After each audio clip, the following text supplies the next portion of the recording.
सुमिरन मात्र से नासत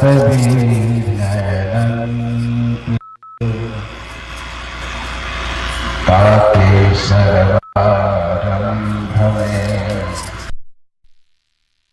ध्यावत ससंत हरिहर आदिक ब्रह्म है जगत पूज्य जो कोय सद्गुरु की पूजा किए सबकी पूजा हो सबकी पूजा हो। मेरे व्यावहारिक एवं पारमार्थिक जीवन की प्रबल प्रेरणा स्रोत, मेरे व्यावहारिक एवं पारमार्थिक जीवन के प्रबल प्रेरणा स्रोत परमाराध्य परम पूज्य सद्गुरुदेव जी मंच पर विराजमान नेपाल से पधारे हुए परम पूज्य संत श्री उमा साहब जी, वैशाली जिला से पधारे हुए हमारे परम पूज्य संत श्री रामाशंकर साहब जी, सद्गुरु कबीर आश्रम कटिहार से पधारे हुए परम पूज्य गुरुदेव संत श्री सजीवन साहब जी, सद्गुरु कबीर आश्रम बन्नी खगड़िया से पधारे हुए परम पूज्य गुरुदेव संत श्री महामंडलेश्वर रघुनंदन गोस्वामी साहब जी, सद्गुरु कबीर आश्रम काशी से पधारे हुए परम पूज्य गुरुदेव संत श्री प्रेम साहब जी, सद्गुरु कबीर आश्रम भक्ति सहरसा से पधारे हुए परम पूज्य गुरुदेव संत श्री पथिक साहब जी, और जिनका मैं दायां हाथ बन करके बैठा हुआ सद्गुरु कबीर आश्रम रामपुर तिलक से पधारे हुए हमारे परम पूज्य संत श्री अनुपम स्वरूप साहब जी, एवं तीर्थों को ही पावन करने वाले मंचासीन परम वंदनीय संत समाज, हमारे भौतिक जगत के गुरु परम आदरणीय श्री कुलदीप बाबू, एवं इस आध्यात्मिक स्थल पर विराजमान धर्म प्रेमी सज्जनों तथा देवी, स्त्री दिवसीय सत्संग समारोह के प्रथम सत्र में अभी विभिन्न महापुरुषों से थोड़े थोड़े विचार आप लोगों ने सुना, जिसमें सभी महापुरुषों के विचारों में एक बात प्रमुखता से उभर करके आई कि मनुष्य सुख और शांति का अभिलाषी है, सुख को पाने की दिशा में निरंतर प्रयत्नशील है। सुख मिले कैसे? यह आध्यात्मिक मंच सद्गुरु कबीर का विचार क्या निर्देश करता है, उस पर थोड़ा बहुत मैं निवेदन करूंगा।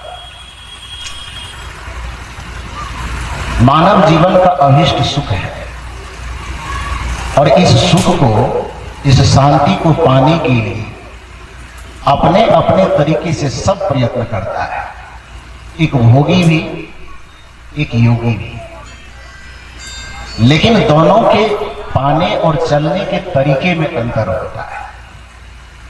भोगी वह है जो संसार के प्राणी और पदार्थों में सुख खोजता है। ध्यान दीजिएगा मेरी बात पर।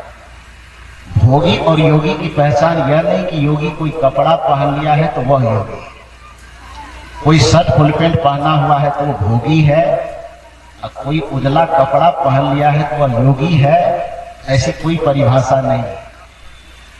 भोगी और योगी की परिभाषा सिर्फ दो लाइन में दी जा सकती है कि संसार के प्राणी और पदार्थों में, राग में, रंग में, विषय में जो सुख को खोजता है उसे भोगी कहा जाता है, और जो संसार के प्राणी पदार्थों, विषय, भोगों से उपरत होकर के, मुक्त होकर के अपने आत्मा में सुख को खोजता है, अपने आप में सुख की तलाश करता है, उसे योगी कहा जाता है। चाहे वो किसी कपड़े में, मकान में यदि हमें सुख की आकांक्षा है, हम भोग में उलझे हुए। धन में यदि हमारी सुख की अभिलाषा है तो हम भोग में उलझे हुए। पद में यदि हमारी सुख की अभिलाषा है तो हम अभी भोग में उलझे हुए। मान, प्रतिष्ठा, बड़ाई में यदि सुख की आकांक्षा, सुख हम खोज रहे हैं, इसका मतलब है कि हम भोग में उलझे हुए। उपनिषद में एक कथा आती है कि नारद जी तो त्याग मार्ग में चलने वाले महापुरुष थे, और उनका संबंध, जैसा कि हमारे पूज्य श्री रमाशंकर साहब बराबर चोट करते हैं कि हम देवी देवता पूजा पाठ इत्यादि करके सुख की तलाश करते हैं। तो हम केवल पूजा पाठ करते हैं भगवान का, लेकिन पुराणों में ऐसी वर्णित कथा है कि नारद जी का सभी भगवानों के पास स्पेशल कनेक्शन था।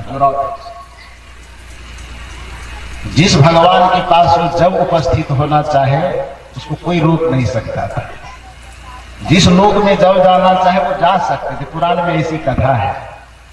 लेकिन सारा भजन करने के बावजूद, सभी भगवानों के पास उसकी स्पेशल पहुंच होने के बावजूद भी जब उसका मन शांत नहीं हुआ, चित्त शांत नहीं हुआ, तो उसे लगा कि अब कहां शांति मिलेगी। लोग कहते हैं कि भगवान की पूजा करो तो शांति मिल जाएगी, भगवान प्रसन्न हो जाएंगे तो शांति मिल जाएगा। हम तो दिन रात भगवान के घर में ही बैठे रहते हैं। जिस भगवान के पास जाने का मन हो उस भगवान के पास या तो हम खुद चले जाते हैं, उस भगवान को हम खुद बुला देते हैं। उसके बावजूद भी हमको शांति नहीं मिल रही है। क्या करना चाहिए? सनत कुमार एक बहुत बड़े ऋषि हो चुके हैं उपनिषद काल में। उस सनत कुमार के पास नारद जी जाते हैं, और नारद जी जाकर के निवेदन करते हैं कि संसार के जितने ऐश्वर्य हैं, संसार के जितने प्राणी पदार्थ हैं, एक एक चीज को छान छान करके हमने देख लिया। तो सुविधा तो दे सकता है, पत्नी है पति के साथ तो सुविधा मिलेगी, अच्छा भवन है आपके पास तो जीने में थोड़ी सुविधा मिलेगी, कुछ जमीन जायदाद आपके पास है, जीवन जीने में सुविधा जरूर मिलेगी, कुछ रुपए पैसे हैं आपके पास तो जीवन जीने में सुविधा मिलेगी। उन सुविधा पूर्ण चीजों से जीवन के सुख का कोई संबंध नहीं है। यदि बड़े महल से व्यक्ति को सुख मिल जाता है तो फिर रावण को सुखी हो जाना चाहिए। यदि बड़े मकान से व्यक्ति को सुखी होना तय है तो फिर कंस के पास कोई टकिया के घर में वो नहीं रहता था, झोपड़ी में नहीं रहता था, कंस के पास बहुत मकान था। यदि धन संपत्ति एकत्रित करने से ही व्यक्ति सुखी हो जाता तो फिर सिकंदर को बिलबिलाने की कोई जरूरत नहीं थी, वो तो पूरे दुनिया को समेट लिया था। शांति सिकंदर को नहीं मिली, शांति बुद्ध को मिली। शांति रावण को नहीं मिली, शांति कबीर को मिली। शांति कंस को नहीं मिली, शांति महावीर को मिली। महावीर का पथ धन भवन को बटोरना नहीं था, बल्कि धन भवन को छोड़ करके अपने आत्मा में लौटना, ये महावीर का रास्ता था। भगवान बुद्ध का रास्ता संसार को समेटना नहीं था। शांति की खोज में दो व्यक्ति निकला इस संसार में, उसका नाम आप ले सकते हैं प्रतिनिधि के तौर पर, एक भोगी और योगी के प्रतिनिधि के तौर पर, कि बुद्ध शांति की खोज में बुद्ध भी निकला और शांति की खोज में सिकंदर भी निकला, लेकिन दोनों का रास्ता अलग था। सिकंदर जब शांति की खोज में निकला तो उसका लक्ष्य यह था कि हम पूरे संसार को बटोर करके जब अपने पास सिमट लेंगे तो हम सुखी हो जाएंगे। और बुद्ध जो शांति के पथ में निकला तो उसका लक्ष्य यह था कि पूरे संसार को हम अपने से अलग कर देंगे, तब हम शांति को प्राप्त करेंगे। यात्रा दोनों की पूरी हुई, लेकिन दोनों की यात्रा के परिणाम जब अंत में नजर आए तो सिकंदर पूरी दुनिया को समेट करके भी रोता रह गया और बुद्ध अपने जीवन से सभी संसार को धकेल करके परम शांति को प्राप्त कर गया। इससे निष्कर्ष यह निकलता है कि संसार के प्राणी पदार्थ में सुख नहीं, सुविधा है। यह सत्संग मंच आपको यही भावना, इस भावना को तोड़ना चाहता है। ये सत्संग मंच यह कभी नहीं कहेगा कि आप सुखी होना चाहते हैं तो अच्छा मकान बनाइए, सुविधा चाहिए अच्छा मकान जरूर बनाइए, लेकिन सुखी होने के लिए आप अच्छा मकान बनाइए, ये सत्संग मंच का संदेश नहीं हो सकता है। सुखी होने के लिए आप अपने मन को परिमार्जित कीजिए। अभी पूज्य श्री आलोक साहब जी बता रहे थे, धोना था मन भूल गया तो धोता रहा तन मल मल के।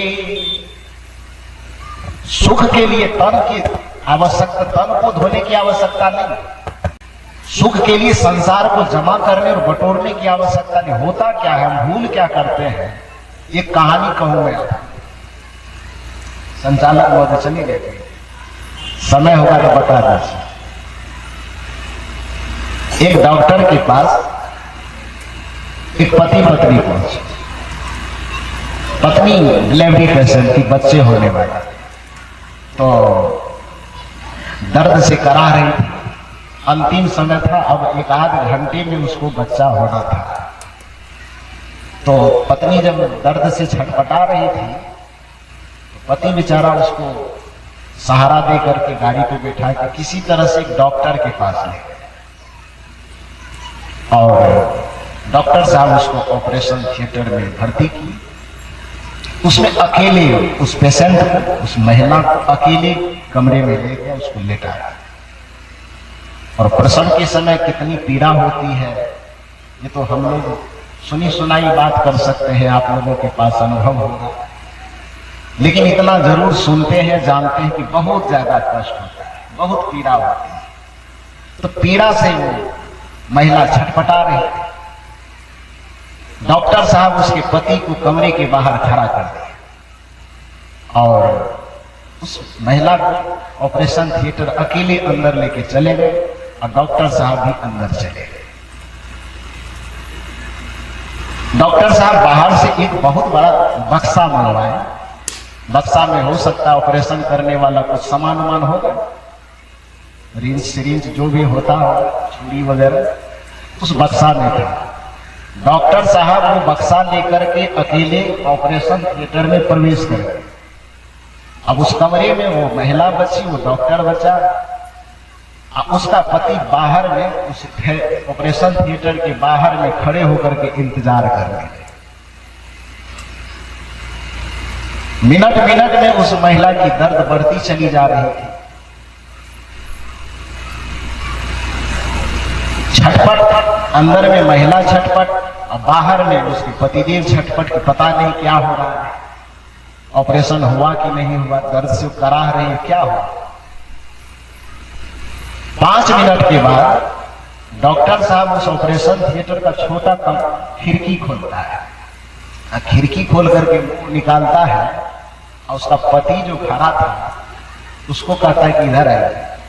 पतिदेव पूछता है कि क्या हुआ, कुछ हुआ कि नहीं हुआ। तो डॉक्टर कहता अभी कुछ हुआ नहीं है, प्रयास चल रहा है, हो जाएगा। आप एक हथौड़ी की व्यवस्था कर सकते हैं क्या? पतिदेव मन में सोच रहा है डॉक्टर है कि पागल है।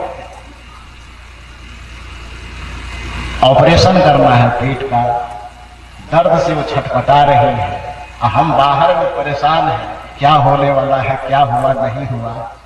5 मिनट के बाद मुंह निकाल करके पूछ रहा है कि हथौड़ी है क्या? ऑपरेशन को हथौड़ी से क्या लेना चाहिए, क्या मिलेगा हथौड़ी? लेकिन कहावत है कि मरता क्या नहीं करता, उसके पास में है तो जो कहेगा वो तो मानना पड़ेगा। हथौड़ी कहिए तो दौड़ करके गया, अगल बगल से कहीं से हथौड़ी की व्यवस्था किया, ला करके दिया। मन में सोच रहा है कि हथौड़ी करेगा क्या, हथौड़ी का ऑपरेशन से क्या लेना चाहिए, उससे तो कुछ काम होने में। 5 मिनट तक किसी उधेर बुन में बेचारा सोच रहा है कि ऑपरेशन का हथौड़ी से क्या लेना। फिर 5 मिनट के बाद खिड़की डॉक्टर साहब खोलते हैं और ऐसे मुंह निकाल करके पूछते, इधर है क्या, छेनी के ही से मिलेगा क्या? पतिदेव सोचता सचमुच में पागल है, पत्नी मेरी दर्द से करा रही है, इसको छेनी और हथौड़ी दिखाई दे रहा है। अब बस कुछ पूछो मत, छेनी की व्यवस्था हो सकती है, छेनी लाया वो ही दे। उधेर बुन में इधर चल ही रहा है कि क्या करेगा छेनी, क्या करेगा हथौड़ी, पत्नी की स्थिति क्या है। तब तक 5 मिनट फिर बीत गया। फिर 5 मिनट के बाद खिड़की खोलता इधर और डॉक्टर मुंह निकाल करके कहता है, छेनी हथौड़ी से काम नहीं हुआ, आरी मिलेगा क्या? आरी मिल सकता है? पतिदेव समझता है कि लगता है डॉक्टर पूरे के पूरे पागल है, पत्नी का ऑपरेशन करवाने के लिए लाया, पहले छेनी हथौड़ी की आवश्यकता कुछ नहीं।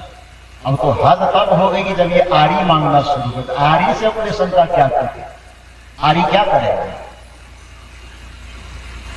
आखिर में छेनी हथौड़ी आरी पत्थर जितना चीज मांगना था वो मांगते मांगते मांगते मांगते जब ऊब गया पतिदेव, उसने कहा डॉक्टर साहब हम यहाँ पर कोई पलंग तोड़वाने नहीं आए हैं, पत्थर तोड़वाने नहीं आए कि आप छेनी हथौड़ी आरी पता नहीं क्या क्या मांग रहे हैं, ऑपरेशन हुआ कि नहीं हुआ, दर्द की क्या स्थिति कुछ तो बताइए। डॉक्टर कहता है कि अरे महाराज ऑपरेशन की बात तो हम बाद में सोचेंगे, अभी तो ऑपरेशन जिस औजार जिस बक्सा में अभी तक वो बक्सा ही नहीं खुल रहा, इसीलिए छेनी हथौड़ी आ रही हम लोग आ रहे हैं। जिस बक्सा में ऑपरेशन करने का औजार रखा हुआ है अभी उस बक्सा को खोलने का ही जुगाड़ लगा रहे हैं, वो खुल ही नहीं रहा है, औजार निकल ही नहीं रहा है, तो ऑपरेशन कैसे हो सकता है? आरी हम उसको उसके पेट को काटने के लिए नहीं मंगा रहे हैं, आरी हम बक्सा को खोलने के लिए ही मंगा रहे हैं। छेनी हथौड़ी उसके पेट को काटने के लिए नहीं मंगा रहे हैं, छेनी हथौड़ी बक्सा को काटने के लिए मंगा रहे। तोड़ने ताला खुल ही नहीं रहा, न छेनी से न हथौड़ी से, पहले बक्सा खुल जाए उसके बाद में ऑपरेशन होगा। ये कथा है, कहानी। इसके कहने का अभिप्राय यह है कि हम मुक्ति, शांति, आनंद, ईश्वर परमात्मा की जो चर्चा करते हैं यह चीज तो बाद में तय हो, पहले सबसे पहले यह तो तय हो कि हम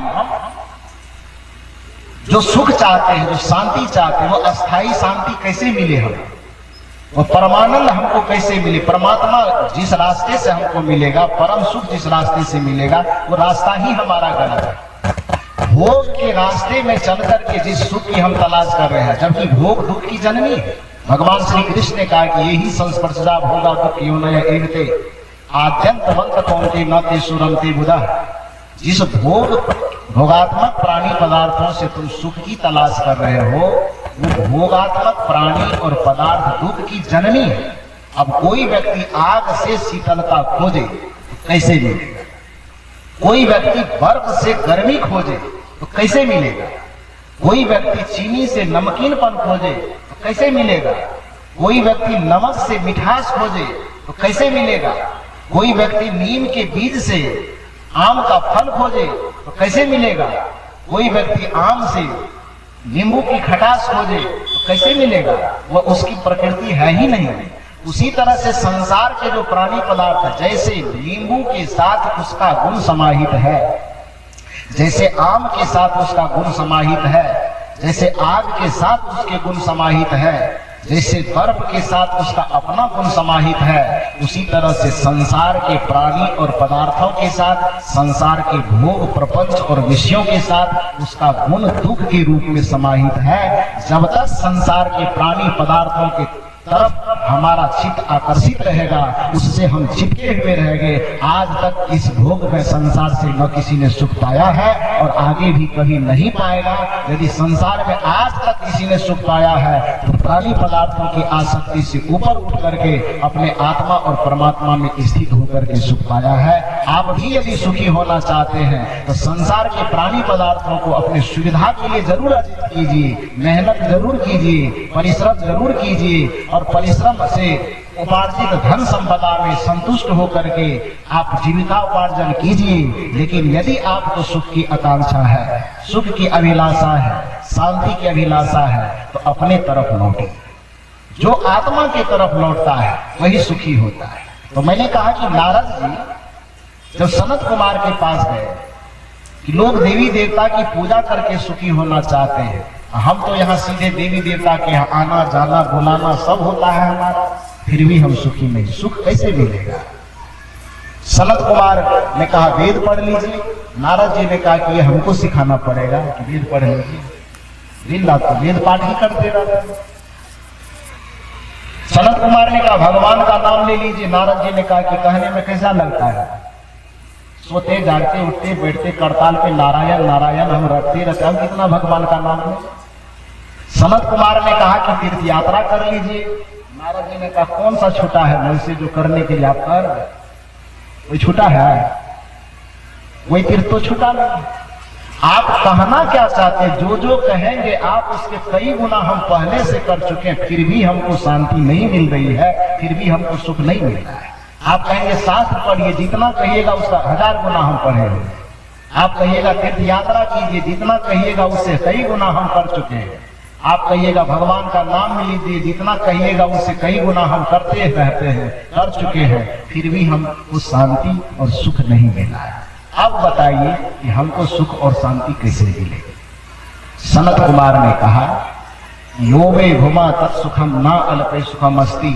हे नारद जी, दुनिया के कोई लोग आते तो उसको हम झुठला देते, लेकिन आप इतने पारंगत आदमी हैं, दुनिया के प्राणी पदार्थों को फोड़ फोड़ करके इतना देख चुके हैं कि आपको हम बहला नहीं सकते हैं, आपको हम झुठला नहीं सकते हैं। सच्चाई यही है कि यो वे घुमा तत्सुखम ना अल्पे सुखम अस्ति, ना अल्पे सुखम अस्ति। जो संसार के प्राणी पदार्थ जो क्षणभंगुर है, जो नाशवान है, जो थोड़े समय टिकने वाला है, जो अल्प है, ना अल्पे, ना मन नहीं, अल्पे मन क्षणिक, ना अल्पे सुखमस्ति। जो अल्प है, जो क्षणिक है, उसमें कहीं पर भी सुख नहीं है। यो वे घुमा तत्सुखम, जो घुमा है, जो शाश्वत है, जो सत्य है, जो सबकी आत्मा है, उसी आत्मा में सुख सन्निहित है। जिस व्यक्ति को सुख की आकांक्षा है, चाहे वह किस मत से जुड़ रहा है, किस पंथ से जुड़ रहा है, इससे कोई मतलब नहीं। चाहे वह स्त्री है कि वह पुरुष है, इससे कोई मतलब नहीं।